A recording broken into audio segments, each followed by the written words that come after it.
I've ever been. We can wander all the way to the top. I'll hold on to every word you've ever said. Don't you let me down. Don't you let me down. Don't you let me down. All I want is an adventure. Pull the dreams to my head. Oke pemirsa, balik lagi bersama saya Andeo. Nah sekarang saya diajak oleh Chef Hendra langsung ke dapur. Iya. Kita langsung lihat-lihat processing memasaknya di sini dan luar biasa banget. Ini suasananya tuh memang berasa banget nih. Iya. Kan? Saya jadi seolah jadi chef juga nih kalau di sini. Ya. Oke, mau nanya-nanya lagi nih, chef. Kalau tadi kan udah dijelasin chef itu seperti apa. Nah sekarang boleh dong kita nanya-nanya tentang kesehariannya chef nih, ya kan? Boleh. Oke, chef, menariknya menjadi seorang chef itu apa sih, chef?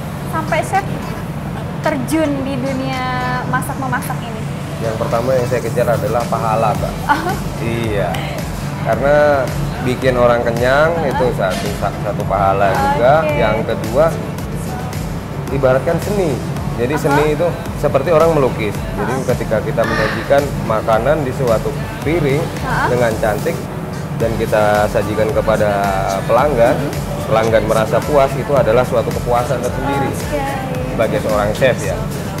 Saya sering tuh mendengar memasak dengan penuh cinta. Iya, kan? Betul sekali. Dengan hati, dengan bumbu sedikit bumbu, bumbu-bumbu cinta gitu. Bumbu-bumbu cinta pemirsa. Baiklah, nah sebelumnya pernah nggak sih chef kepikiran nih buat sampai jadi chef yang setenar sekarang, sesukses sekarang? Ya kalau tenar, dibilang tenar belum ya. Cuman kalau saya bilang sukses ada ukuran tingkat sendiri-sendiri. Iya, kesuksesan. Kalau bagi saya sih kepikiran sebetulnya ada, memang ada. Bukan kepikiran, tapi motivasi saya. Lebih ke motivasinya. Lebih ke motivasi ya. Jadi ke motivasi saya harus jadi seorang chef. Ya, karena kita punya tujuan. Saya punya tujuan. Saya harus mengenalkan makanan Indonesia ke dunia internasional. Itu yang jadi motivasi saya. Bisa tercapai ya, chef. Karena pada waktu ketika saya belum jadi chef, saya tidak akan bisa mengenalkan itu. Tapi ketika kita sudah berjalan jadi chef, itu yang bisa kita kenalkan. Oke. Jadi ada nggak sih cita-citanya chef tuh, wah dari kecil nih, kan biasanya kalau misalkan anak kecil, saya mau jadi tentara, saya mau jadi polisi gitu. Nah, chef waktu kecilnya tuh jadinya mikirnya tuh apa sih? Ketawa kalau bilang cita-cita. saya sebetulnya cita-cita saya sebetulnya jadi pilot ya. Tapi akhirnya jadi seorang chef karena saya berpikir saya dari kecil suka makan nih. Kalau saya jadi pilot saya nggak bisa makan. Tapi karena saya punya hobi makan, saya punya hobi masak, akhirnya saya mendalamin ke situ sehingga ada beberapa juga yang teman-teman sekolah ini mau jadi gini. Akhirnya saya ketika saya waktu itu di sekolah menengah umum ya di SMA, baru saya mulai berpikir kenapa nggak saya ambil profesi sebagai seorang chef nanti. Itu yang mulai saya tanamkan terus sampai saya mengenyam pendidikan kuliah atau saya dari D3 itu saya tanamkan terus sampai akhirnya saya bisa di posisi sekarang ya, walaupun perjalanan tidak mulus. Tidak mulus karena liku-likunya juga banyak, karena ngelayat sendiri di dapur ini kadang suasananya tidak seperti dingin seperti orang kerja di kantor gitu. Iya betul. Oke, tapi memang sudah dikekehkan ya, iya. Sudah dipupuk dari semenjak pertama memilih untuk menjadi seorang chef ya. Itu betul sekali. Oke. Nah, kalau pengalaman menarik selama udah berapa tahun sih chef menggeluti bidang masak-memasak? Hampir sekitar 14 tahun lah, kurang lebih 14 tahun ya. 14 tahun, itu umur saya baru pemirsa.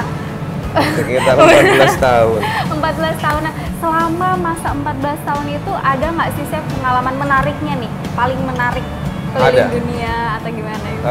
Belum. Selama ini saya baru di Pulau Jawa dan Kalimantan Selatan saja. Tapi itu suatu pengalaman bagi saya. Pengalaman menariknya adalah dan unik, yang kadang kita bikin unik itu kita didapat sebagai seorang chef, tapi kita di tempat yang susah untuk mencari bahan. Oke. Nah itu seperti kayak di daerah pedalaman. Ya daerah pedalaman gitu. Kita harus kadang ada itu chef namanya chef gate chef. Jadi dia harus ngikutin orang ke pedalaman dengan bahan itu, dia harus bisa menyajikan menyajikan makanan kepada si tamu. Nah itu yang kadang jadi pengalaman menarik. Kebetulan saya pernah di beberapa properti saya diminta harus meng-create menu ini, tapi di situ cari susah sehingga saya harus mencari alternatif bahan. Sehingga saya angkat bahan lokal untuk dipresentasikan menjadi bahan yang makanan yang hampir menyerupai seperti yang diinginkan. Dan itu pun saya sempat dapat reward dari mereka. Jadi itu yang saya anggap pengalaman menarik. Oke, nah kalau untuk di Tabalong sendiri nih, daerah Tabalong sendiri, menurut dari sudut pandang chef sendiri, perkembangannya di dunia dunia masak-memasak ini gimana nih? Sebetulnya peluang masih terbuka ya, terutama bagi adik-adik yang arahnya mau ke chef atau bagi para pengusaha kuliner. Sebetulnya jangan membatasi. Iya, jangan membatasi. Jadi tidak perlu kita tidak mengangkat makanan tradisional. Jadi itu bisa jadi mungkin ikon yang mendatangkan Tabalong sendiri jadi dikenal, terus sebagai makanan tradisi leluhur itu juga masih dikenal. Jadi seperti itu sih. Sampai melegenda. Iya, gitu sampai melegenda. Oke deh. Nah, tantangan sendiri nih, tantangan dari pertama kali saya menjadi juru masak. Tantangan yang harus saya capai itu adalah saya harus mentransfer pengalaman saya kepada adik-adik dan rekan-rekan yang ada sekarang ini. Jadi apa yang pernah saya pelajarin seperti dari makanan Timur Tengah, terus Korea, Japanese, dan Western, itu saya harus bisa mentransfer. Jadi itulah tantangan yang harus saya bisa ke mereka. Itu aja sih. Tantangan terberatnya ya kadang kan tiap orang tidak gampang menerima, ada yang bisa cepat menerima, ada yang motivasinya ada yang tidak. Itulah tantangan yang saya rasa jadi tantangan. Oke, tapi memang ada bagian-bagian tersendiri ya, misalkan si A khusus bikin sup, si B khusus bikin salad gitu. Kalau di sini kita multi talent ya. Jadi untuk di Aston sendiri itu adalah multi talent. Jadi saya tidak membatasi mereka untuk bisa mendalami semuanya. Iya, satu. Jadi saya harus meng-create, sampean harus bisa tradisional cake, sampean harus bisa Chinese food, sampean harus bisa Western. Jadi saya tidak membatasi dan saya malah mensupport. Jadi ketika mereka sudah berhenti, chef, saya nggak tahu ini. Oke, saya selalu membuka diri, selalu pintu office saya juga selalu terbuka untuk mereka. Jadi ketika mereka ingin bertanya apa-apa, saya usahakan saya akan bisa jawab. Jadi memang disupport banget. Iya, saya support.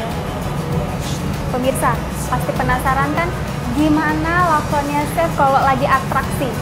Boleh nggak chef ditunjukin bareng kita semua nih? Kayaknya penasaran juga kan teman-teman sahabat profesiku di rumah, gimana cita rasa yang bakalan chef kasih lihat ke teman-teman semua. So, jangan kemana-mana, tetap di Profesiku.